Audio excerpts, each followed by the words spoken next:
بسم اللہ الرحمن الرحیم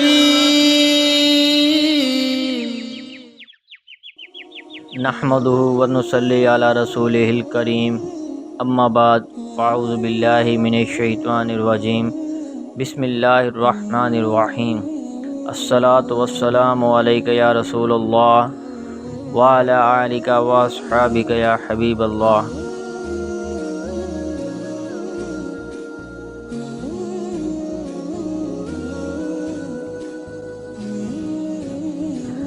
حیوہ بن شریح کہتے ہیں کہ میں عقبہ بن مسلم سے ملا تو میں نے ان سے کہا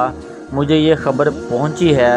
کہ آپ نے عبداللہ بن عمرو بن العاص رضی اللہ تعالی عنہما سے اور انہوں نے نبی اکرم صلی اللہ علیہ وآلہ وسلم سے روایت کی ہے کہ آپ صلی اللہ علیہ وآلہ وسلم جب مسجد میں تشریف لے جاتے تو فرماتے اعوذ باللہ العظیم و بوجہہ کریمی و سلطانہ القدیمی من الشیطان الرجیم، میں اللہ عظیم کی، اس کی ذات کریم کی اور اس کی قدیم بادشاہت کی مردود شیطان سے پناہ چاہتا ہوں۔ تو عقبہ نے کہا کیا بس اتنا ہی؟ میں نے کہا ہاں۔ انہوں نے کہا جب مسجد میں داخل ہونے والا آدمی یہ کہتا ہے تو شیطان کہتا ہے